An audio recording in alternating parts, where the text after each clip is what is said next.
Assalamualaikum warahmatullahi wabarakatuh. Perkenalkan, nama saya Faiz Izzati dari nomor absen 16 kelas 11 MIPA 1 akan mempresentasikan materi biologi mengenai sistem ekskresi pada manusia. Yang pertama, pengertian sistem ekskresi. Sistem ekskresi adalah sistem yang melakukan pengeluaran zat sisa hasil metabolisme tubuh atau eliminasi yang tidak dibutuhkan untuk menjaga kesetimbangan tubuh melalui osmoregulasi. Osmoregulasi adalah mekanisme pengaturan jumlah pelarut dan zat terlarut dalam tubuh. Zat yang dibuang melalui sistem ekskresi diantaranya 1. Air, 2. Garam-garam mineral, 3. Sisa metabolisme karbohidrat dan lemak berupa air dan karbon dioksida. Yang keempat, sisa metabolisme protein berupa nitrogen dalam bentuk urea, asam urat, atau amonia. Adapun organ-organ ekskresi terdiri dari yang pertama, ginjal yang mengekskresikan air, garam mineral, atau urea. Yang kedua, paru-paru mengekskresikan air dan karbon dioksida. Yang ketiga, hati yang mengekskresikan cairan empedu. Yang keempat, kulit yang mengekskresikan air, garam mineral, urea, atau keringat. Yang pertama, ginjal. Ginjal adalah organ ekskresi utama manusia. Ginjal berjumlah sepasang yang terletak di kanan dan kiri tulang pinggang dalam rongga tubuh bagian dorsal atau punggung. Posisi ginjal kanan lebih rendah dari ginjal kiri karena tertekan oleh hati. Ginjal tersusun atas 3 lapisan. Yang pertama, korteks atau kulit ginjal. Tempat terjadinya filtrasi terdapat pada badan Malpighi. Yang kedua, medula atau sumsum ginjal. Tempat terjadinya reabsorpsi dan augmentasi terdapat tubulus-tubulus ginjal. Yang ketiga, pelvis atau rongga ginjal, merupakan muara tubulus collectivus dan hulu ureter. Ginjal tersusun atas satuan unit fungsional yang disebut nefron. Nefron tersusun atas 1. Nefron epitel, terdiri dari kapsul Bowman, tubulus contortus proximal, lengkungan Henle, tubulus contractus distal, dan tubulus collectivus.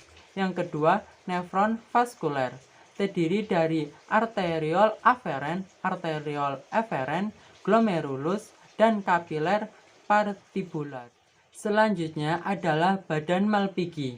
Badan Malpighi terdiri atas glomerulus. Glomerulus adalah kapiler ginjal yang melakukan filtrasi darah. Urutan aliran darah sekitar glomerulus diantaranya yang pertama arteri renalis, yang kedua arteriol aferen, yang ketiga glomerulus, yang keempat arteriol eferen, yang kelima kapiler peritubulur, yang keenam vena renale. Yang kedua, kapsul Bowman. Kapsul Bowman adalah kapsul yang berfungsi menampung hasil filtrasi darah. Kapsul Bowman yang menyelubungi glomerulus dan memiliki dinding berlumen yang tersusun atas epitel pipi dan berhubung dengan TK proksimal. Selanjutnya, saluran nefron terdiri atas tubulus contortus proximal, adalah saluran nefron lanjutan kapsul Bowman yang melakukan reabsorpsi. Yang kedua, lengkungan Henle adalah saluran lanjutan TK proksimal yang berbentuk lengkungan dan melakukan reabsorpsi. Yang ketiga, tubulus contractus distal adalah saluran nefron yang melakukan reabsorpsi dan augmentasi. Yang keempat, tubulus collectivus atau pengumpul adalah saluran nefron yang mengumpulkan urin dan nefron-nefron ginjal. Selanjutnya, mekanisme pembentukan urin. Yang pertama, filtrasi atau penyaringan. Darah bertekanan tinggi masuk ke dalam glomerulus dan tersaring dengan tidak meloloskan sel dan protein darah. Filtrasi darah menghasilkan urin primer. Yang kedua, reabsorpsi atau penyerapan kembali. Urin primer yang masih meloloskan zat penting akan terserap kembali oleh kapiler peritubuler. Reabsorpsi terjadi pada TK proksimal, lengkungan Henle, dan TK distal. Reabsorpsi dilakukan melalui 2 cara, yaitu reabsorpsi obligat, yaitu reabsorpsi yang mutlak terjadi. Di antaranya reabsorpsi air atau osmosis dan glukosa, asam amino, vitamin, dan mineral atau transport aktif pada TK proksimal. Yang kedua, reabsorpsi fakultatif, yaitu reabsorpsi yang terjadi sesuai kebutuhan tertentu. Di antaranya reabsorpsi air di lengkungan Henle, TK distal, dan tubulus collectivus. Reabsorpsi urin primer menghasilkan urin sekunder.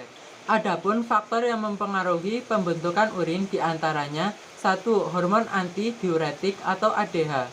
ADH dihasilkan kelenjar hipofisis yang mengatur jumlah cairan dan volume urin akhir pada TK distal dan TK collectivus dengan mengatur reabsorpsi dan permeabilitas tubulus.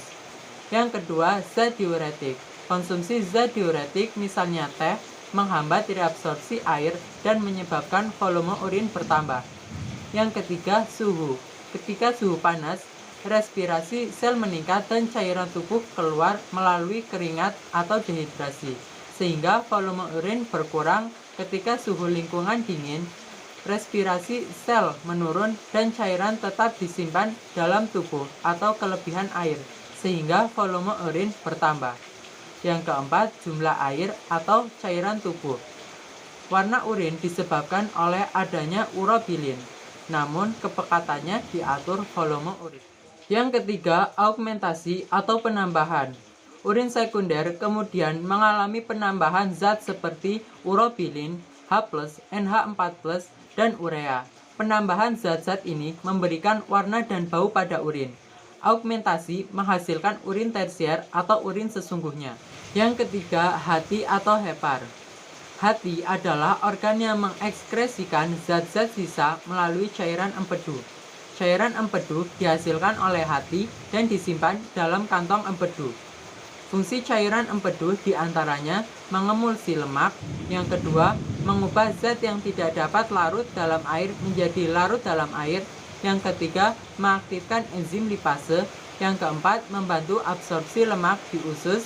Yang kelima, membuang zat-zat sisa. Yang keenam, mewarnai fases dan urin. Komposisi getah empedu yaitu air, garam mineral, asam empedu, fotolipid, kolesterol, dan pigmen empedu. Hati merupakan tempat proses siklus atau pembentukan urea terjadi dengan bantuan asam amonia ornitin. Hati merupakan organ tempat perombakan eritosit yang sudah tua atau rusak menjadi 3 bentuk, yaitu zat besi, globin, dan hermin. Mekanisme perombakan eritrosit yaitu eritrosit yang menjadi zat besi dan globin dibawa ke sumsum tulang menjadi bahan pembentuk antibodi hemoglobin dan eritrosit. Yang kedua, eritrosit yang menjadi hemin diubah menjadi pigmen empedu. Yang pertama, bilirubin dibawa ke usus halus lalu dioksidasi menjadi urobilin dan mewarnai fases dan urin. Yang kedua, biliverdin disalurkan ke kantung empedu dan menjadi pigmen empedu. Yang keempat, kulit. Kulit atau integumen adalah organ yang mengekskresikan zat-zat sisa melalui keringat. Komposisi keringat adalah air, garam mineral, terutama NaCl, urea, minyak asam, dan sisa metabolisme sel. Faktor yang mempengaruhi jumlah keringat diantaranya 1.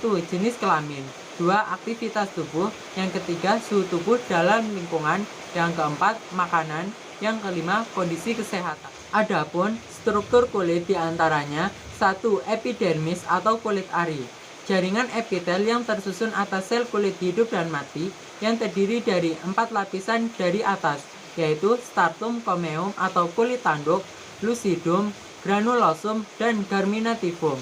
Yang kedua, dermis atau kulit jangat, jaringan ikat yang di dalamnya terdapat kapiler darah, sel reseptor kulit, kelenjar keringat, kelenjar minyak, dan akar rambut. Yang ketiga, hipodermis atau lapisan subkutan, jaringan ikat yang di dalamnya terdapat kapiler darah, lapisan lemak, dan jaringan saraf. Yang keempat, pori-pori. Yang kelima, kapiler darah. Yang keenam, kelenjar keringat atau glandula sudorifera berupa pipa terpilin yang menghasilkan keringat. Yang ketujuh, kelenjar minyak atau glandula sebasea terletak dekat akar rambut yang memberi minyak kepada rambut. Yang kedelapan adalah rambut. Adapun fungsi kulit diantaranya: 1. Alat ekskresi keringat. 2. Pertahanan terluar tubuh dari lingkungan yang merugikan. Ketiga, pengatur suhu dan pengeluaran air tubuh. Yang keempat, tempat penyimpanan cadangan lemak. Yang kelima, alat indera peraba. Adapun produksi keringat oleh kelenjar keringat ada di bawah pengaturan hipotalamus dan enzim bradikinin yang dirangsang oleh perubahan suhu darah. Mekanisme produk keringat pada kenaikan suhu tubuh diantaranya: 1. Kenaikan suhu tubuh menyebabkan meningkatnya suhu darah. Yang kedua, tubuh menormalkan suhu tubuh dengan pelebaran kapiler darah di sekitar kulit sebagai tempat pengeluaran panas. Yang ketiga, epidermis kulit yang panas kemudian didinginkan oleh keringat yang menyebabkan suhu tubuh kembali normal. Adapun mekanisme produksi keringat pada penurunan suhu tubuh diantaranya: 1. Penurunan suhu tubuh menyebabkan turunnya suhu darah. Yang kedua, tubuh menormalkan suhu tubuh dengan penyempitan kapiler darah di sekitar kulit agar memperlambat pengeluaran panas. Adapun gangguan pada sistem ekskresi. Gangguan pada sistem ekskresi diantaranya: 1. Gagal ginjal adalah kegagalan umum ginjal dalam membentuk urin yang menyebabkan penyakit lain. Yang kedua, nefritis adalah peradangan nefron karena bakteri Streptococcus. Yang ketiga, anuria adalah tidak terbentuknya urin akibat gagal ginjal. Jumlah urin yang dihasilkan kurang dari 300 ml per hari. Yang keempat, oliguria adalah sedikitnya produksi urin akibat gagal ginjal. Jumlah urin yang dihasilkan kira-kira 300-500 ml per hari.